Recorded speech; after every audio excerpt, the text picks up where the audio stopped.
What if I told you the Cleveland Browns are in the middle of one of the weirdest quarterback controversies the NFL has ever seen, and it's all playing out in plain sight? There's a rookie quarterback throwing absolute missiles in practice, tight spirals, perfect placement, chemistry with the team's top receiver, and yet the coaching staff acts like he doesn't even exist. Literally. They won't say his name. Reporters are digging. Fans are furious. And the tension inside the building? You could cut it with a butter knife. Welcome to the chaos surrounding Shedeur Sanders, a name Browns fans can't stop talking about, and coaches refuse to even mention.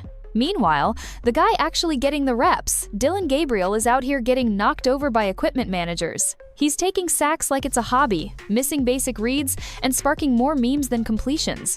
So why, with all the clear footage, fan outcry, and visible talent on display, is this promising young quarterback being ignored by the very team that should be grooming him? Because this isn't just a quarterback battle, it's starting to feel like a cover-up. We're diving into the strange, dysfunctional, and almost unbelievable story developing in Cleveland, where reporters are turning into whistleblowers, coaches are dodging questions like politicians, and fans are wondering if the Browns are once again ruining their future before it even begins. From viral practice clips to conspiracy theories, to the coaching decisions that have everyone scratching their heads, we've got it all. And by the end of this video, you might just believe the Browns are hiding something. Something big. Let's get into it. If you've spent any time online in the past week, you've probably seen the clip, the one where Shedeur Sanders plants his foot, reads the pocket, and launches an absolute DMN laser to Jerry Jeudy, split-second timing, right between two defenders. The kind of throw you expect from a veteran QB with 10 years in the league. Precise, confident, effortless. And keep in mind, this isn't just a lucky throw, it's one of dozens from these leaked practices. Footage keeps slipping out, and every clip tells the same story. Shedeur is calm under pressure, mechanical perfection, a commanding presence in the huddle. He's not just playing quarterback, he looks like the guy. But while fans are losing their minds watching this kid cook in practice, the coaching staff?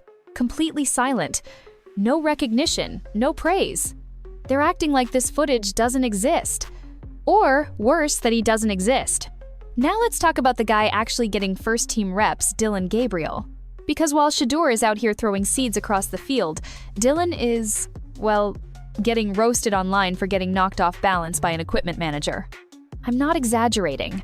There's legit footage from Brown's camp of Gabriel nearly falling over after someone brushes past him.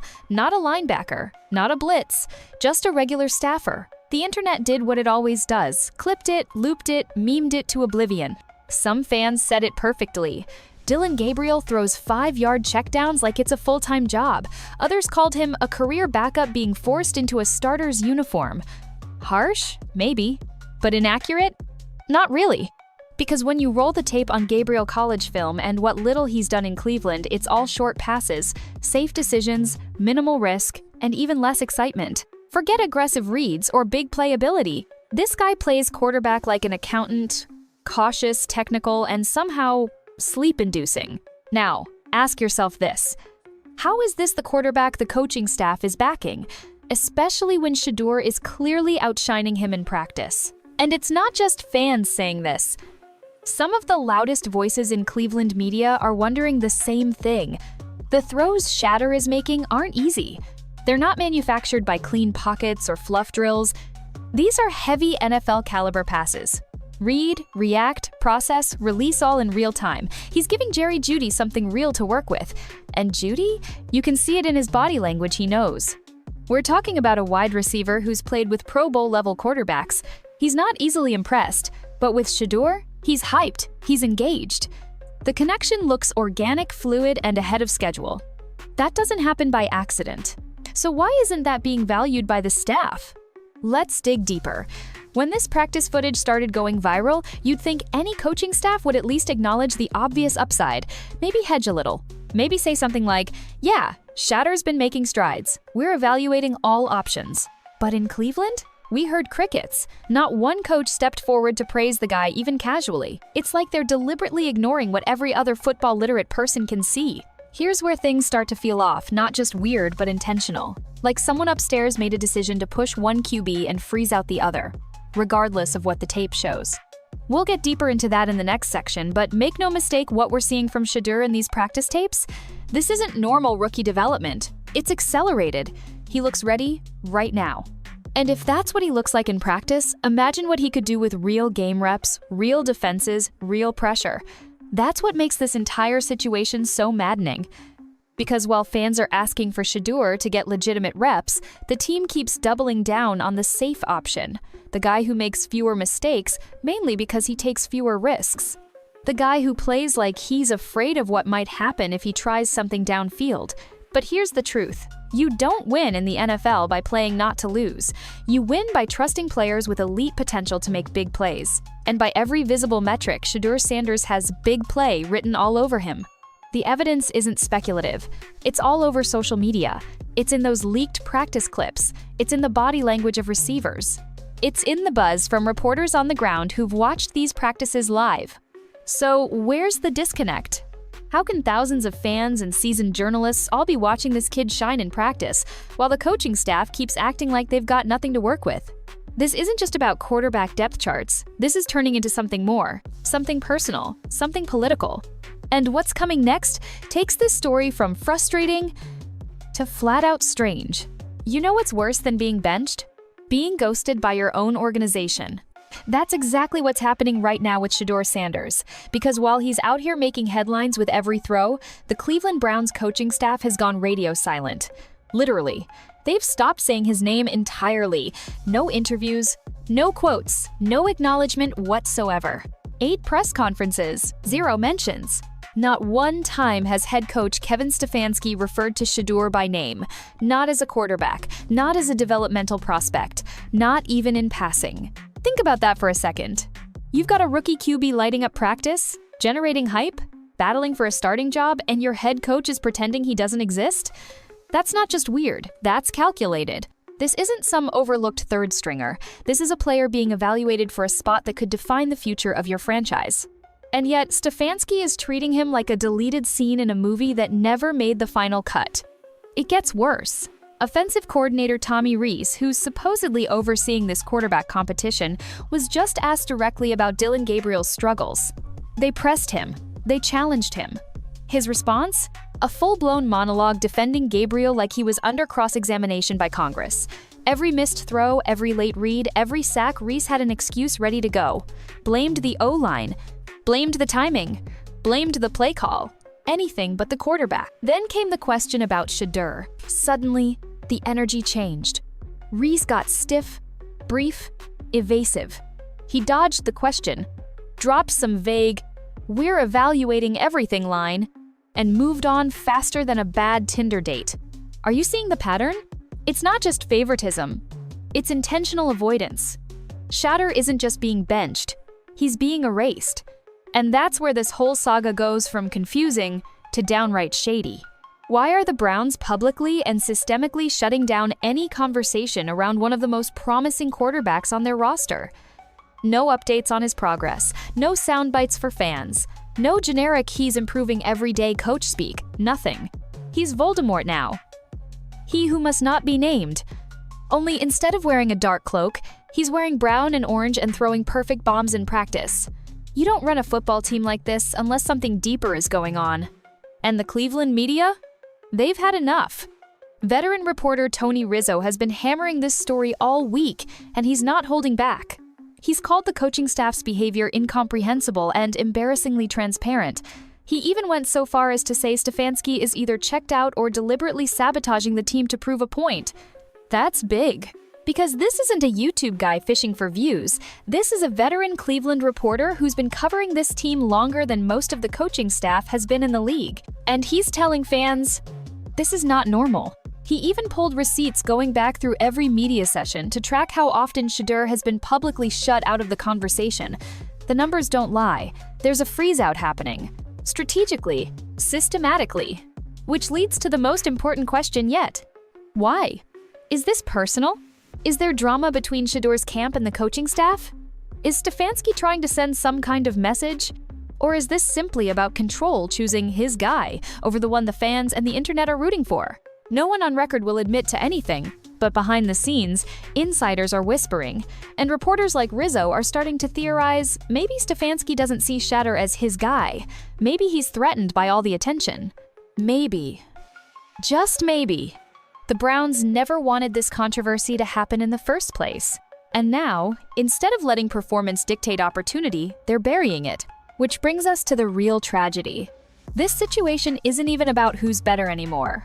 It's turned into ego versus evidence. And ego is winning. Because while Shedeur shines in silence, the people with the power to play him act like he's invisible. But that silence, it isn't working anymore because journalists have caught on. Fans are digging deeper, the clips keep leaking, support keeps growing. And now the heat is rising. Make no mistake, this story's about to boil over. When a team starts acting weird, fans usually notice first. But when longtime journalists start calling it out, that's when you know something is truly wrong. Enter Tony Rizzo, one of the most respected voices in Cleveland sports media and one of only a few guys gutsy enough to say the quiet parts out loud. For over 2 decades, Rizzo's been covering the Browns with a mix of insight, accountability, and brutal honesty. He's not some hot take artist bringing fake fire to get views. This is an actual journalist who knows the building, knows the people inside it, and crucially knows the patterns of dysfunction when he sees them. And let's just say, he sees them everywhere right now. On his show earlier this week, Rizzo absolutely lit the match. In one of the most impassioned segments Browns fans have heard in years, he laid out exactly what everyone else has only been whispering about. Once your coach stops making sense, it's the beginning of the end. That sentence hit hard, and it's been echoing all over Cleveland sports radio ever since. Because he's right. When your head coach is actively ignoring the obvious, benching the better quarterback, dodging questions like he's hiding national secrets, and trying to spin third-string struggles into silver linings, something is deeply broken. But Rizzo didn't stop there. He pointed out specific decisions that Stefanski has made on game day situations, showcasing not just questionable strategy, but complete detachment. The kind of coaching you see from someone who's either totally out of ideas or just doesn't care anymore. On one hand, Rizzo floated a potential theory. Maybe Stefanski got paid last year with his contract extension and now he's coasting. Maybe he's daring the front office to fire him, burning bridges on the way out the door and dragging the offense down with him. A man who knows the game, sees the dysfunction, and chooses pride over performance? That would explain a lot. But there's another more complex theory that started gaining traction. According to Rizzo, backed by murmurs from beat reporters, is the idea that there might be serious friction between Shadur Sanders' inner circle and the Browns' coaching staff. That tensions behind closed doors have created what feels like a cold war between player and organization. No blowups, no drama. Just silence, awkward avoidance, and a growing refusal to even engage. Whether it's about playing style, personality, media attention, or control, we don't know. But whatever's happening, it isn't football-related anymore. Rizzo went as far as suggesting he'd sneak into the Browns facility in a laundry cart just to figure out what's really going on. Half joking? Maybe. But the frustration in his voice? Absolutely real. You can hear it when he talks about the transparency or lack of it with this team. Press conferences, once a place for answers, have become painful exercises in PR spin. Reporters are asking straightforward questions and getting robotic, non-answers in return. There's an elephant in the room. Everyone knows it. Everyone sees it. The Browns have a quarterback controversy and a potential talent on the rise. And instead of addressing it head-on, the organization is dodging the discussion entirely, stonewalling fans, brushing off reporters, pretending like the competition isn't real, even though every leaked video, every practice report, and every throw from Shedeur says otherwise. Rizzo summed it up best. He's like Belichick with better media training, but none of the rings to justify it. That might sound brutal, but it's no less than what the fans have been thinking for weeks. Because here's the reality. When media insiders who normally defend the organization start turning, when they go public with hard evidence, frustration, and suspicion, that's not noise. That's the beginning of a shift. It means the protective wall around the coaching staff is cracking. And once cracks start forming in Cleveland, they tend to spread fast. So now the narrative is no longer just about 2 quarterbacks. It's about trust. It's about accountability.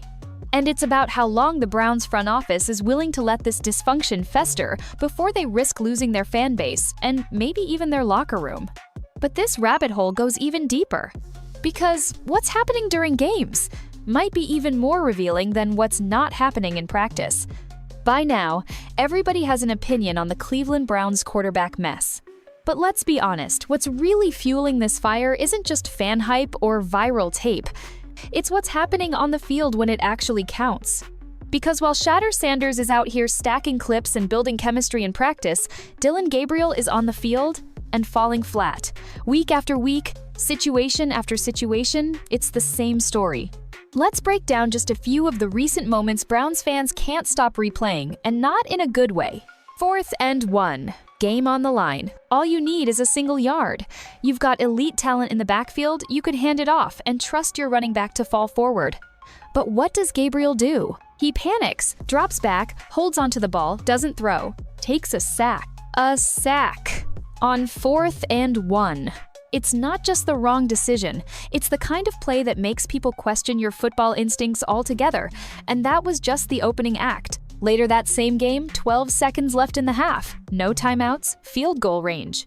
The clock situation is obvious, quick throw or throw it away. But what does Gabriel do? Drops back, hangs on, free rusher comes in, another sack, and this one nearly cost the Browns 3 points before halftime. The field goal unit had to sprint onto the field like a track team relaying a baton. Somehow, Will Reichard drilled the kick as the clock expired, but that wasn't strategy. That was blind luck. These aren't isolated rookie mistakes, they're patterns. Gabriel isn't reading pressure well, he's not making situational decisions under control, he's freezing. And you don't have to be a football genius to see it. In fact, Browns fans have already diagnosed the symptoms. Just scroll through Twitter, Reddit, or Browns subforums, and you'll see the same phrases over and over. He's playing scared. He's allergic to risk. He's the check-down king. Ouch, but accurate. Gabriel's passing charts are starting to look like a kid's drawing dotted with 5-yard dump-offs to the flats, late throws over the middle, and a glaring lack of attempts beyond 15 yards. And when he does throw deep, it's often behind the receiver. Now look, Dylan Gabriel wasn't a bust in college. He put up strong numbers at Oklahoma. But college success doesn't always translate, and that's exactly what we're seeing here. A quarterback who's struggling with NFL speed, real pressure, and most notably confidence. He doesn't look in command of the offense. He looks tentative, hesitant, like he's playing not to make a mistake, which is exactly how you end up getting sacked on short yardage plays and blowing routine drives. And that's what has fans pulling their hair out. Because while this is happening in real time with real games on the line, the guy throwing dimes to Jerry Jeudy in practice is still riding pine. The guy running clean huddle formations, showing next-level footwork, and delivering surgical strikes in drills? Still ignored. The frustration is boiling over. And a lot of it comes down to this simple question. What's the upside with Dylan Gabriel? Because right now, there isn't one. He's not mobile enough to buy extra time. He's not aggressive enough to stretch the field. And he's not delivering in key moments that demand poise. Compare that with Sanders, who may be unproven at the NFL level but has already shown he's comfortable in chaotic situations. Go watch his Colorado tape. Big games, big moments, national attention, pressure-packed environments, and he didn't blink. Gabriel, meanwhile, is blinking like he's got dust in both eyes. And maybe that's the root of all this controversy. It's not just that one guy is struggling. It's that while he struggles, a more talented player watches quietly from the sidelines. Thing is, this shouldn't even be a controversy. It should be a merit-based competition. You earn it, you start. But that's not what's playing out in Cleveland. Because no matter how shaky Gabriel gets, no matter how many sacks he takes or short reads he misses, the staff keeps rolling him back out there like a parent trying to convince themselves their kid's finger painting just needs more time to dry. It's not working. And every time Gabriel underwhelms, the calls for Shedeur get louder, not just from fans, but from former players, media insiders, and even within the locker room if you believe the whispers. Because receivers know. Coaches might lie. Stats might be skewed, but players? They know who can deliver. And right now, the gap between safe and ineffective and dynamic with upside looks bigger than ever. But if you think this quarterback debate is frustrating on the surface, the next layer reveals something even darker. Because now we're looking at a pattern. One going back 25 years in Cleveland. And Shadur Sanders might just be the latest victim. Here's the part that makes this story go from frustrating to downright inspiring. Because while Dylan Gabriel stumbles under pressure and the Browns coaching staff sinks deeper into denial, Shadur Sanders is playing a completely different game, and he's doing it all without saying a single controversial word. That's not just professionalism, that's leadership. Let's go back. In the middle of a full-blown quarterback controversy, with fans signing online petitions to get him on the field, journalists blasting the staff for ignoring him, and highlight reels going mega viral, what does Shedeur do? He stays quiet. He stays locked in. He keeps showing up to practice, throwing lasers, keeping pace in the film room, and importantly, not feeding the drama. In a league full of players who demand trade requests, the second they feel overlooked, Shadur Sanders is going the opposite route. He's letting the tape talk. He's letting the fans talk. And in every interview, he's walking a tightrope of composure and confidence. In a recent conversation with local media, one quote stood out, the kind of remark that says more between the lines than it does on the surface. "I've learned how to slim my personality because not everyone understands it." Read that again. Let it sink in. That's not just some offhanded PR comment. That's a 2-3-year-old kid raised by one of the most charismatic and polarizing figures the game has ever seen. Deion Sanders admitting that he's already adapting, already quieting his natural confidence, just to make the building more comfortable with him. And for what? To please a coaching staff that won't even say his name in public? It's bizarre. It's backwards. And it's also disturbingly familiar if you've ever watched this league misunderstand young athletes with personality and presence. But here's the kicker. Shadur isn't bitter. He's focused. When asked about the swirling media coverage, he didn't take the bait. He didn't throw teammates under the bus. In fact, he said, "We nod on no negativity from now on, man. I'm just trying to bring positive energy. I don't speak on anything negative. That's the new wave." That, right. There, that's Poise. That's a QB taking the high road while still standing tall in the middle of a narrative storm. And it's not just talk either. Every single practice clip, every leaked video, every sideline exchange with teammates tells the same story.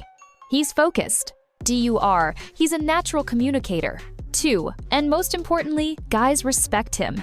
You can watch Jerry Jeudy laugh with him after a rep. You can see other receivers lean in when he speaks in the huddle. These things don't happen unless players feel the energy, and Shedeur has it. That rare mix of confidence, swagger, awareness, and responsibility that coaches always say they want in a quarterback. But because he doesn't fit whatever mold Cleveland's decision-makers have in mind, he's left waiting on the sidelines like he's still a developmental project. Let's be very clear about something. Shadur isn't perfect. He's still learning. He's adjusting from college speed to NFL complexity like any rookie. But even in development mode, he looks light years ahead of what Gabriel is showing under the lights. And honestly, that's part of why fans are so captivated by him right now. He has the tools. He has the tape. But he also has the temperament, the rare, uncoached ability to stay grounded while under pressure. That matters. Especially in Cleveland, a franchise allergic to stability. Every media cycle becomes chaos. Every quarterback collapses under the weight of unrealistic expectations. The city doesn't need a silent soldier or a big personality, it needs a presence that can handle both. Shedeur might be that guy. And remarkably, he's showing it without being given the chance to prove it. That's what's so poetic and so tragic about this situation. Because every day that goes by, it becomes more and more clear that Shadur Sanders isn't just the backup quarterback, he's the unsung leader of this team's future. And the Browns? They're acting like he's optional, expendable, forgettable. But take it from anyone who's watched football long enough, leaders like this don't sit for long. And the longer Cleveland waits, the louder these questions are going to get. Because now fans are starting to ask, what exactly is this team waiting for? And what happens next? If they blow it? Let's take a breath and zoom out for a second.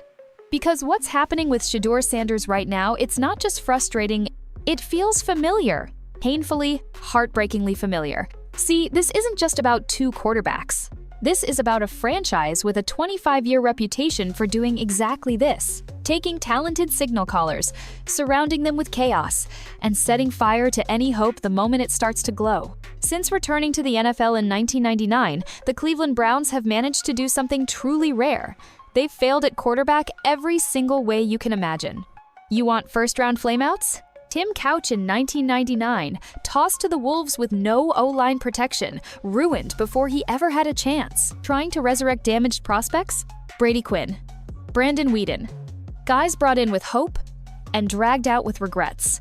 Johnny Manziel? He had talent, but the front office ignored every red flag and treated him like a savior instead of a risk.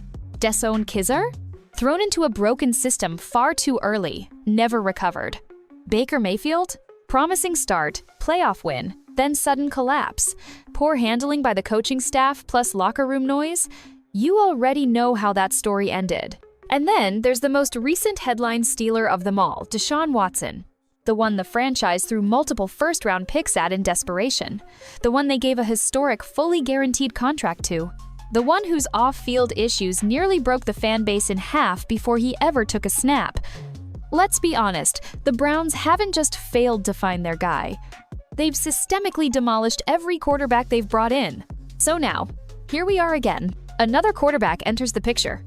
Young, talented, media buzz growing, fans excited, teammates responding. Shadur Sanders. And how is the organization responding? By sidelining him, by silencing him, by pretending he's invisibly. Sound familiar? It's like this team is allergic to momentum. Every time Cleveland has a sliver of something new, something that doesn't fit the exact expectations of the coaching staff or front office, they kill it, stifle it, bury it under leadership decisions and scheme fit. How many more times do fans need to see this movie? Cleveland is a city starving for football joy. These people live for football. Through sleet, through losing streaks, through decades of disappointment. This fan base is one of the most loyal in the league and the most tortured. So when they finally see something special, something that feels real, they latch on. And right now, they see it in Shedeur. The online reaction says it all. Go to any Browns fan page, and you'll see the battle lines drawn. Team Gabriel asking for patience, preaching development. Team Shedeur, armed with film breakdowns, stat comparisons, and footage of him throwing dimes in practice. And then there's Team I'm Done fans, so emotionally drained, they've stopped caring altogether until something actually changes. But the group growing fastest? The truthers. The ones putting together YouTube compilations with titles like Shedeur is ready now, Why he's better than Gabriel, and The Browns are wasting a star. And look, these fans do their homework. They break down his college tape from Colorado like it's all 22 film. They compare his mechanics to NFL starters. And the case they're building? It's not weak. Shadur Sanders has all the traits Cleveland has been chasing for 2.5 decades. Sharp decision-making, downfield aggression, natural leadership, and a swagger that doesn't come off like arrogance, it comes off like certainty. That's what makes this whole drama feel so devastating. Because the Browns finally have a guy who looks like the one. And they're botching it. Again. What's even more maddening? They've been here before. They've made these exact mistakes before, and they always come back to bite. If this team continues down this path, if they keep riding with safe mediocrity while elite upside waits quietly on the sidelines, they're not just missing playoff wins. They could be missing an entire franchise shift. Quarterbacks like Shedeur don't come around often. And in Cleveland, they don't stick around for long. By now, the Cleveland Browns' decision to ignore Shadur Sanders isn't just a questionable coaching choice. It's a PR disaster in slow motion, and the fan base is done playing nice. What started as quiet Twitter murmurs and Reddit threads has officially turned into an internet wildfire. Highlight clips are being shared daily. Hashtags are spreading. Fan-made videos with titles like Free Shedeur, QB1 Waiting, and What Are We Doing Cleveland are racking up hundreds of thousands of views. And the worst part? The Browns coaching staff has given the fans zero answers. Radio silence, corporate speak, evasive statements about internal evaluations but no action, no transparency. Not even a hint that the situation is being addressed head-on. From the outside looking in, it appears the organization is digging in. And for a city with 25 years of football trauma, that's not just frustrating, it's fuel. Fans have been down this road too many times. The cycle is predictable. A promising QB joins the roster. The coaching staff mishandles development. The fan base identifies the talent early. The team drags its feet. Talent either fizzles or walks away. Rinse. Repeat. They're sick of it. And this time, they're making noise. Social media has exploded. Football Twitter has become a digital courtroom and the Browns are on trial. Side-by-side comparison, clips of Dylan Gabriel's short-arm checkdowns next to Shedur's perfect deep strikes are everywhere. And they aren't just casual fans sharing these either. Former players, NFL analysts, and even verified reporters are starting to engage with this content. Why? Because the tape doesn't lie. A growing percentage of people from all corners of the football world agree on one thing: Shadur Sanders looks better, and he deserves a shot. Go into the comments, and you'll see fan sentiment boiling. Keep playing Gabriel, and you're just wasting Sundays. This coaching staff is actively holding us back. We've seen this movie before. It doesn't end with a trophy. One fan posted Gabriel's stats with the caption, "Looks like a clipboard holder to me." Another posted a clip of Shadur threading a 30-yard throw to Judy in motion. This is our QB, period. And here's the kicker, these aren't trolls. These are fans who buy jerseys, tickets, and watch every snap. These are the people the organization needs in their corner, chanting in the dog pound after big wins. Instead, they're dragging the team for what looks like football malpractice. The optics are brutal. Let's be 100% real. No team is obligated to start a rookie just because of fan pressure.